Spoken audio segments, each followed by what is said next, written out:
Young leaders typically, by definition, do get responsibilities at a young age.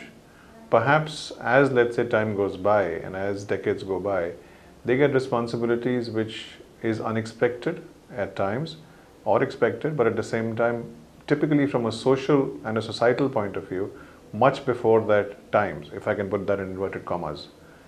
And if that be so, they are under a constant watch in terms of what exactly are they up to and what exactly do they bring to the table. And therefore, I think it's extremely important for them to be able to handle the environment in a manner in which they can actually impose their sense of purpose and leadership to the admiration of the people around them. And that's very critical because people are waiting for you to fail, especially because there are no prototypes of people who basically get responsibility at that particular young age. If people are waiting for you to fail and therefore you're under an intense microscope, much more than normal, and it's as true as basically being in a family situation in which perhaps you're given responsibilities much earlier at a young age, as it is basically in a business situation in which perhaps you've been promoted over your peers. In both these situations, you are actually under intense scrutiny and microscope to be able to, intense scrutiny, and therefore people are waiting for you to either perform or perish.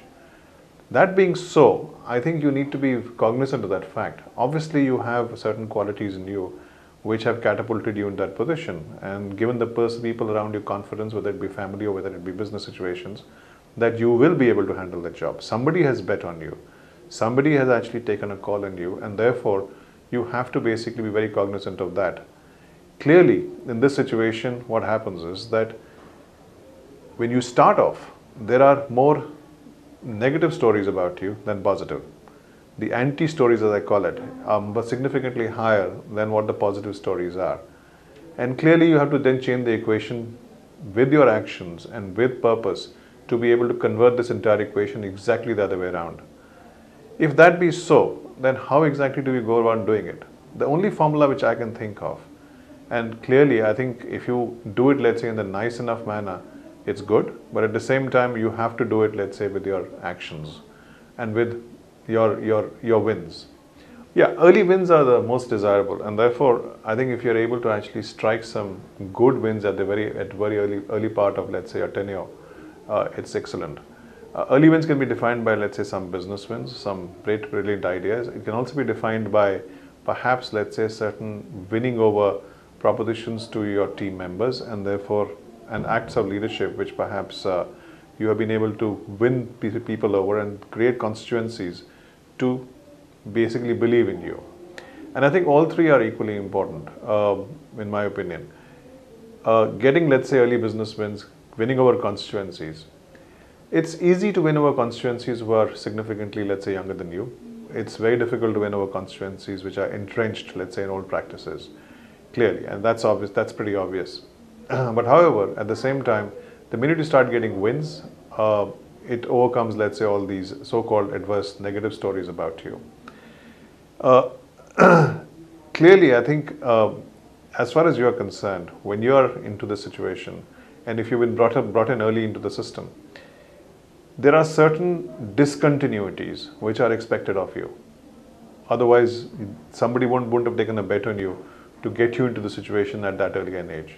There are certain sharp continuities which are expected of you, especially if you're a young leader. Even if you're an entrepreneur and you set up, let's say, a certain situation and you set up a certain institution or a business, there are certain, let's say, sharp discontinuities and different areas of, let's say, activity which are expected of you.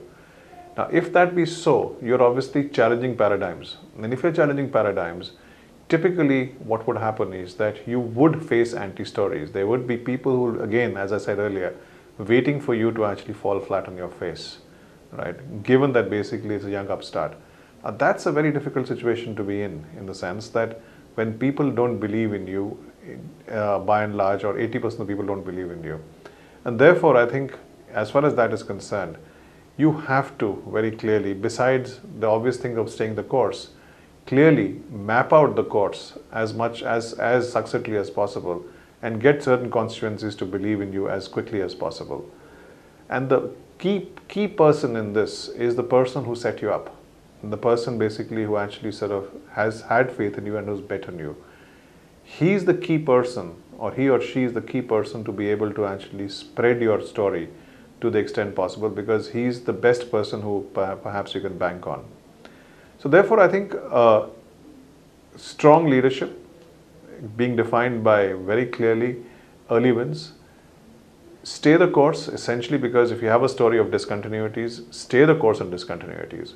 Clearly, it'll be very, very tragic if you start conforming to certain old paradigms at an early stage, because basically you could be faced with early adversities as such. So I'm talking about a startup situation. I'm talking of, let's say, a situation in which perhaps you are into a bank maybe, and you think you've been promoted ahead of your time or ahead of your peers. Clearly, I think in those situations, all the stuff which I've talked about right now, I think makes a lot of sense.